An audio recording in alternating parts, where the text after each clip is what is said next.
Welcome to ട്രൈഡു. നമുക്ക് ഇന്നത്തെ ഗോൾഡിന്റെ പ്രൈസ് മൂവ്മെന്റ് അനാലിസിസ് ഒന്ന് നോക്കാം.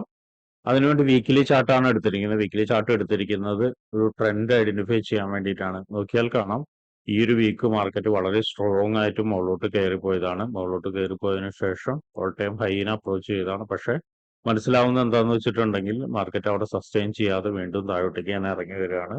അപ്പോൾ ഇന്നൊരു ദിവസം ഉണ്ട് മാർക്കറ്റിന്റെ ഒരു ഡയറക്ഷൻ ക്ലിയർ ആവാൻ.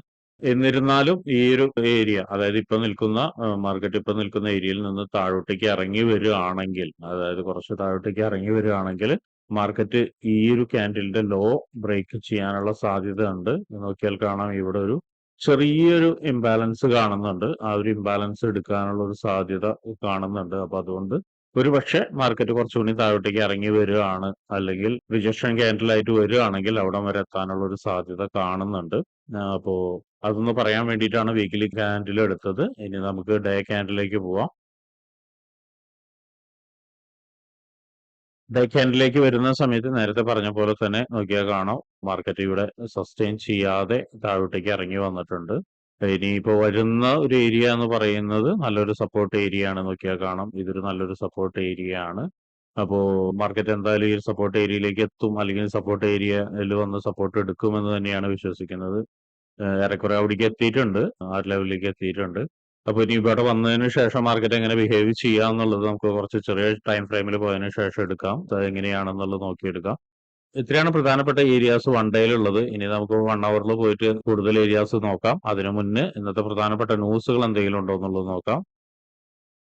ഇന്ന് പ്രധാനപ്പെട്ട ന്യൂസുകളൊന്നും ഇല്ലാത്ത ദിവസമാണ്. എന്നിരുന്നാലും ഗോൾഡിനെ സംബന്ധിച്ചിടത്തോളം മൂവ്മെന്റ് കിട്ടാൻ സാധ്യതയുണ്ട്. അപ്പൊ അതൊന്ന് നോട്ട് ചെയ്ത് വെക്കാം. ഇനി നമുക്ക് ചാർട്ടിലോട്ട് പോവാം.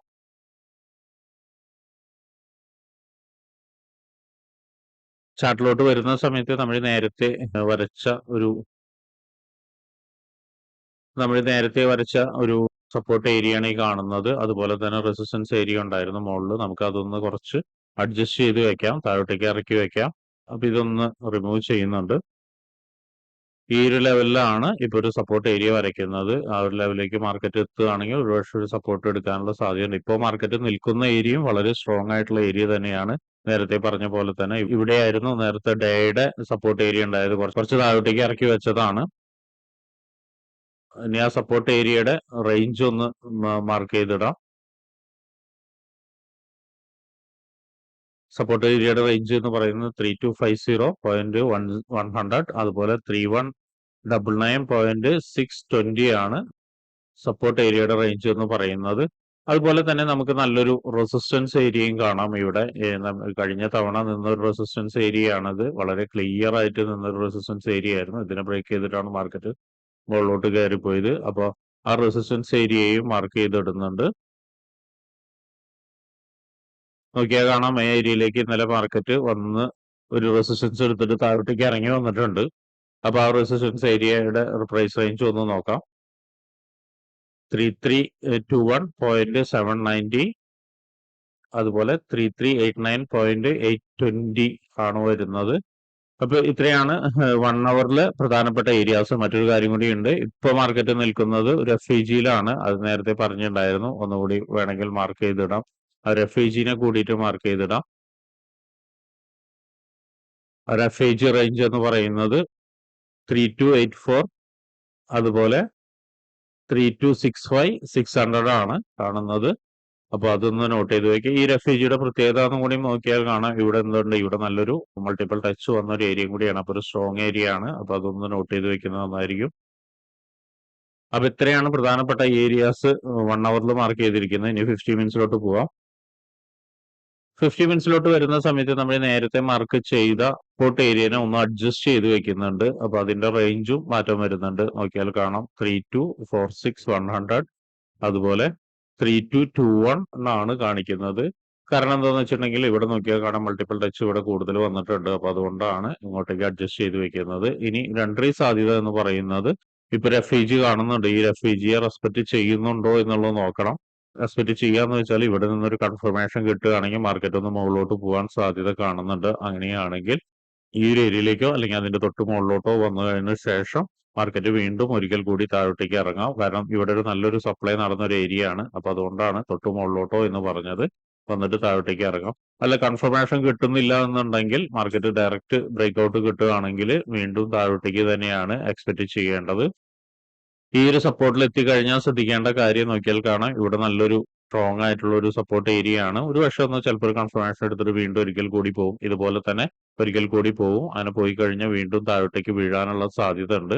വീഴാനുള്ള സാധ്യത എന്ന് പറഞ്ഞു കഴിഞ്ഞാൽ ഈ ഒരു ലെവല് ബ്രേക്ക് ചെയ്ത് കഴിഞ്ഞാൽ പിന്നെ നമ്മൾ നേരത്തെ പറഞ്ഞിരിക്കുന്ന വൺ ഡേ ചാർട്ടിന്റെ അല്ലെങ്കിൽ വീക്കിലിയുടെ വളരെ ഇമ്പോർട്ടന്റ് ആയ ഏരിയാസ് താഴോട്ടേക്ക് ഉണ്ട്. അങ്ങനെയാണെങ്കിൽ നമുക്ക് ആ ഒരു ലെവലിലേക്കൊക്കെ മാർക്കറ്റ് വരുമെന്ന് എക്സ്പെക്ട് ചെയ്യാം. അങ്ങനെ നോക്കുകയാണെങ്കിൽ ഈ ഒരു ലെവല് നല്ലൊരു ഇമ്പോർട്ടന്റ് ആയ ഒരു ഏരിയ ആണ്. നമുക്ക് അതിനെ ഒന്ന് മാർക്ക് ചെയ്തിടാം.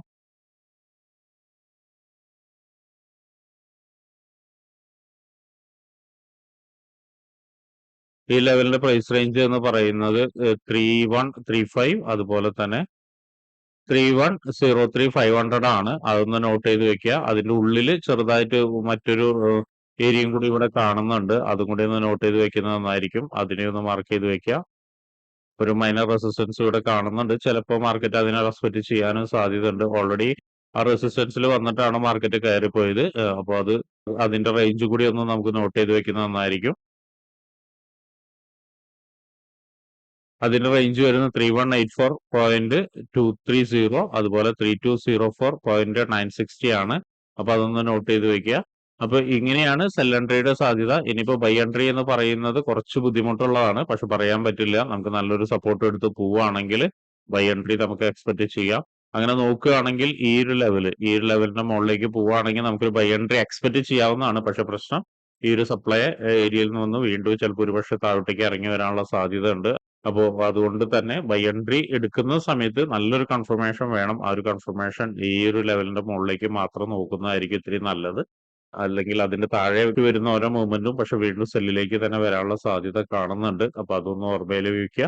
അപ്പൊ ഇത്രയാണ് ഗോൾഡിന്റെ പ്രൈസ് മൂവ്മെന്റ് അനാലിസിസ്. ട്രേഡ് എടുക്കുന്ന ആളുകൾ എല്ലാവരും നോക്കിയും കണ്ടും തന്നെ ട്രേഡ് എടുക്കാൻ ശ്രമിക്കുക. അപ്പൊ ഇങ്ങനെയുള്ള കാര്യങ്ങളൊക്കെ നിങ്ങൾക്ക് പഠിക്കാൻ താല്പര്യമുണ്ടെങ്കിൽ ട്രേഡ് റൂട്ടുമായിട്ട് ബന്ധപ്പെടാം. അത് ഫ്രീ ആയിട്ട് ട്രേഡിങ്ങിന്റെ കാര്യങ്ങളൊക്കെ നിങ്ങൾക്ക് പഠിക്കാവുന്നതാണ്. അതിനു വേണ്ടിയിട്ട് ഈ വീഡിയോയുടെ ഡിസ്ക്രിപ്ഷനിൽ ഒരു ഗൂഗിൾ ഫോം കൊടുത്തിട്ടുണ്ട്. ആ ഗൂഗിൾ ഫോം കൃത്യമായി വായിച്ച് അതിലുള്ള കണ്ടീഷൻസ് ഒക്കെ ഓക്കെ ആണെങ്കിൽ മാത്രം ഫിൽ ചെയ്യുക. അതോടൊപ്പം തന്നെ ഡിസ്ക്രിപ്ഷനിലുള്ള വാട്സപ്പ് ചാനലിൽ നിങ്ങൾക്ക് ജോയിൻ ചെയ്യാവുന്നതാണ്. അവിടെ ട്രേഡ് റൂട്ടിന്റെ അപ്ഡേറ്റ്സ് ലഭിക്കുന്നതാണ്. അപ്പൊ എല്ലാവർക്കും ഇന്നൊരു പ്രോഫിറ്റബിൾ ഡേ ആവട്ടെ എന്ന് ആശംസിക്കുന്നു.